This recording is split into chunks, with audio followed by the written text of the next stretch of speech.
What's going on? VitalSyntax here. I want to talk about the sniper rifles in Black Ops 2. They've always been kind of a controversial type of thing. I think when in previous Call of Duties, in regards to quick scoping, with Modern Warfare 2, they kind of introduced the Sleight of Hand Pro where you could ADS faster, and that was used quite extensively. And then with Black Ops, the original, they removed Sleight of Hand Pro, and they also changed the way the snipers worked fundamentally, where that when you ADS for the first couple seconds, you're not perfectly accurate, so you could easily miss your shot. And that was something that a lot of people complained about. I think it's more on the Xbox side of things. It seems like the PlayStation and the PC crowd don't snipe nearly as much. And I've played Black Ops 2 on both the Xbox 360 and the PC, and to be honest, on the PC, it's very rare to run into somebody that's sniping. And if there is somebody sniping, it's just one person. And at the same time, he's usually just sitting in the back of the map using a sniper rifle the way it normally is used.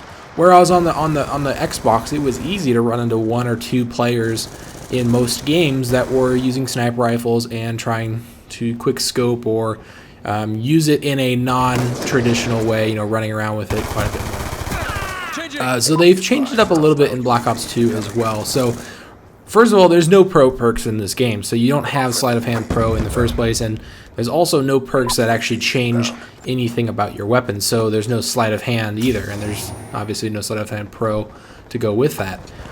So there's no way to actually ADS faster. Now, there are a couple things that they've changed to make the sniper rifles a little bit easier to use. The first thing is the Ballistic Cpu, which is an attachment which actually decreases the sway of sniper rifles. So the sway is essentially when you look through your scope, the amount of back and forth that you'll see while it's just kind of wobbling around. And when you have that attachment, it makes it a lot easier to see your targets and get a shot off without having to hold your breath unless you're doing super long ranges where you need a very high amount of accuracy.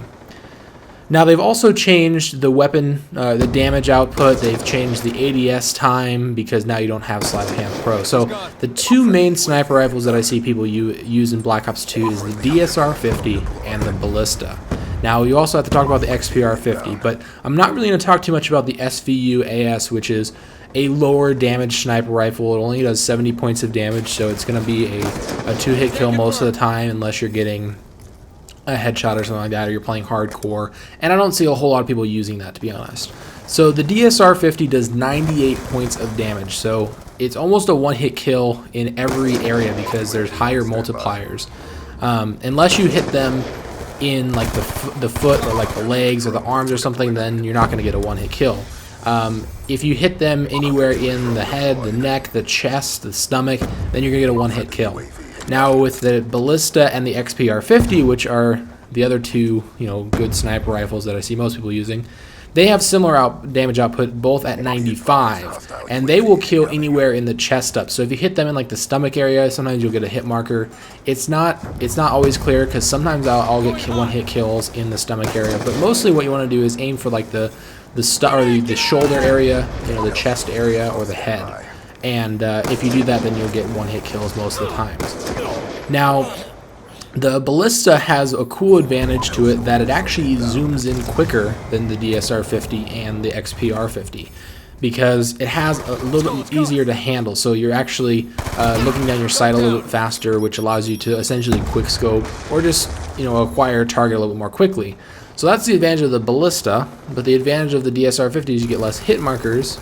And then the advantage of the XPR-50, which is the last sniper rifle that you unlock, is that it's semi-automatic, and it shoots quite fast.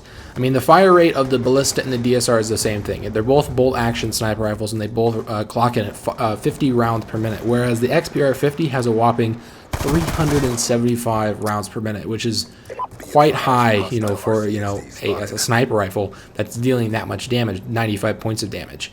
Also, you have to take into account the magazine size. The DSR-50 is at 5 rounds, the Ballista 7, and the XPR-50 at 8. So once again, the XPR-50 has some clear advantages in both the fire rate of the weapon, which is huge. If you miss your shot on the XPR-50, you can actually take another shot and probably kill them. Whereas if you're using the Ballista or the XPR-50, if you miss that first shot, and unless you switch to your secondary really quickly, then you're probably going to get killed. As far as other perks and secondary weapons and things like that that I would recommend using with the sniper rifles, the first thing is fast hands and a good secondary weapon. So fast hands is a perk that allows you to switch weapon faster and also throw grenades or any type of tactical thing like a claymore or a bouncing Betty or a concussion grenade or something like that. And that actually allows you to switch to your secondary pistol really quickly, because you're going to get into close quarter situations sometimes where you need your secondary.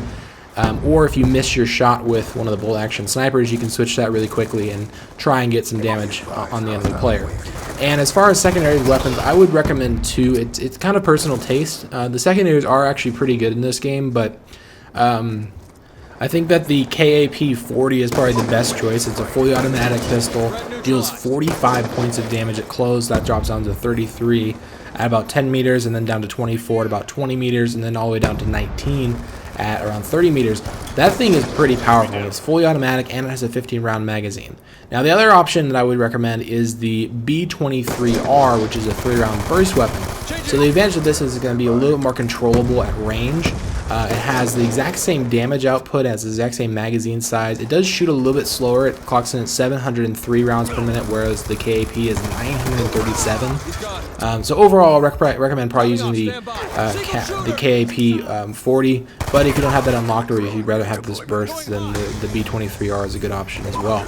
Then other than fast hands, I would recommend using tac mask and flak jacket, because one of the things I've found with sniping in general is that typically if somebody's using a submachine gun, a shotgun, or an assault rifle, and they can't outshoot you at range, what they'll try and do is throw grenades at you or throw concussion grenades at you, so that you're either getting killed by explosive or getting flashed or getting stuck by concussion grenades, so they can run around, flank you, and get up close so they can actually do damage with their weapon, because obviously they aren't using a long range weapon. So anyway, also might want to throw on something like a claymore or a bouncing Betty to watch your back, because obviously with the sniper rifle you don't want to get into close range engagements unless you're switching to your secondary, and that will kind of give you a tool to watch your back so you don't get shot in the back. So anyway, if you guys enjoyed the video, feel free to give me a like or favorite, and I'll see you guys in the next video. Thanks for watching.